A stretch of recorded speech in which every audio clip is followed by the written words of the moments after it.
Good morning, everyone. It's been a while, so we are going to do quite a bit of reading today. We're going to try to get a few chapters, if not finish the Ramonas, and also a bit of children's book, and get back into the Stink Squad, which we kind of got distracted because I got Ramona and I just had to get to it. So we will try to get caught up today. All right, so we are on Beezus and Ramona, the Little Sister is Impossible, Chapter 5. A party at the Quimby's. Saturday morning turned out to be cold and rainy. Beezus wiped the breakfast dishes for her mother and listened to Ramona, who was riding her tricycle around the house, saying, "Copycat, copycat, copycat, cat, copycat," over and over the top of her voice because she liked the sound of the words. Beezus and her mother finished the dishes and went into the bedroom, to put clean sheets on beds.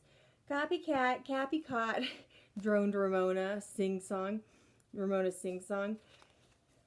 why don't you sing something else?" Mother asked at last. "We've been listening to that for a long time." "Okay," agreed Ramona.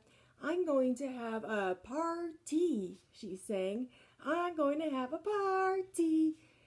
"Thank you, Ramona, that's better." Mother held one end of the pillow under her chin while she slipped the other into the fresh case. That reminds me," she said to Beezus. "What would you like to do to celebrate your birthday next week?" Beezus thought a minute. "Well, I'd like to have Aunt Beatrice over for dinner. She hasn't been here for such a long time. And I'd like to have a birthday cake with pink frosting." Beezus finished a fresh sheet over the bed. She almost enjoyed helping Mother when they could talk about Ramona's interrupting all the time, without Ramona's interrupting all the time. The rain beating on the windows and Ramona's happy sing-song made the day seem cozy and peaceful. "All right, that's exactly what we'll do." Mother seemed really pleased with Beezus' suggestions. "It's a long time since we've seen Aunt Beatrice, but of course, teachers always have a lot to do when school starts." Beezus noticed that Mother gave a little sigh as she soothed her side of the sheet. "She'll probably have more time now that the semester has started, and it really isn't long before Thanksgiving and Christmas vacations. We'll see a lot of her then." "Why, Mother misses Aunt Beatrice too," thought Beezus. "I believe she misses her as much as I do, even though she never says so." Leaving Beezus with the new and surprising thought that grown-ups sometimes miss each other, Mother gathered up the sheets and pillowcases that she had removed from the beds and carried them to the basement. While she was downstairs, the telephone rang. "Answer it, will you, Beezus?" Beezus' mother called. When Beezus picked up the telephone and hurried voice said, "This is Mrs. Kemp. Do you mind if I leave Willa Jean when I bring Howie over this afternoon?" "Just a minute, I'll ask Mother." Beezus called down the basement stairs, repeating the question. "Why, no, I guess not," Mother replied. "Mother says it's all right," Beezus said into the telephone. "Thank you," said Mrs. Kemp. Now I'll," Howie stopped banging, "have a chance to do some shopping." Well, thought Beezus, when she had hung up, things won't be quite as quiet around as here much longer. Howie, who was in Ramona's class at the nursery school, was the noisiest little boy she knew, and he and Ramona often quarreled. Willa Jean was the awkward age too big to be a baby and not big enough to be out of diapers. Said Mother when she came up from the basement.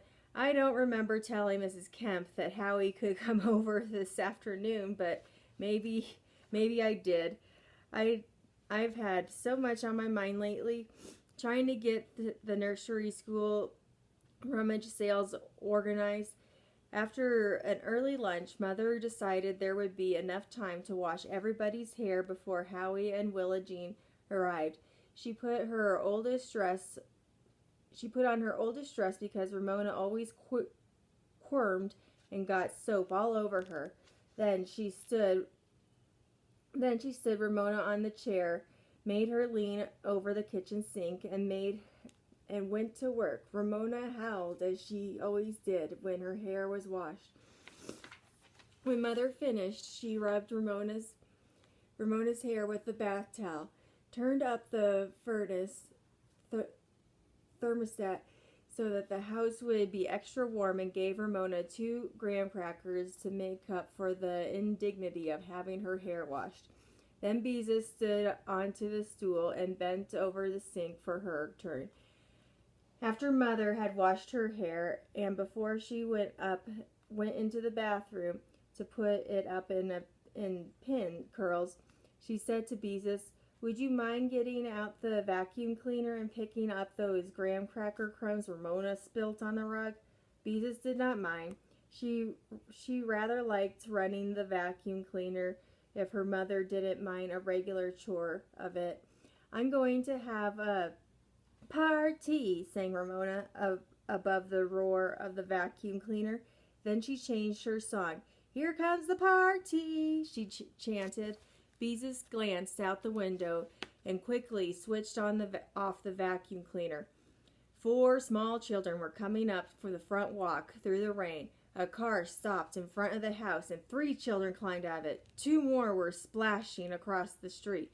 "Mother!" cried Beezus. "Come here, quick! Ramona wasn't pretending."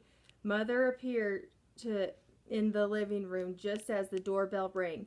One side of her hair was up in pin curls, and the other side hung wet, dripping on the towel around her neck. "Oh my goodness!" she exclaimed when she understood the situation. That explained Mrs. Kemp's phone call. "Ramona, how could you?"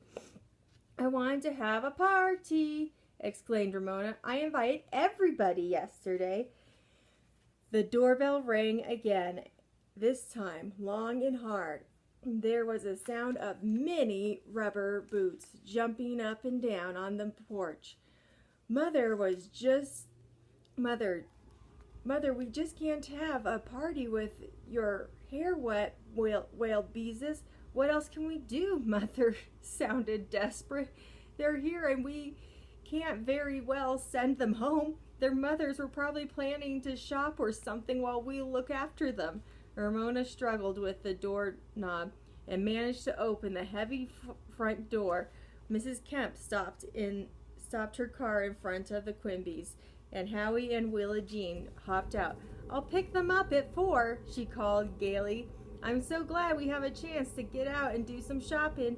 Mother smiled weakly and looked at the children on the porch. "Where do you suppose she found them all?" whispered Beezus. I don't even know some of them." And we'll continue on the next video from there.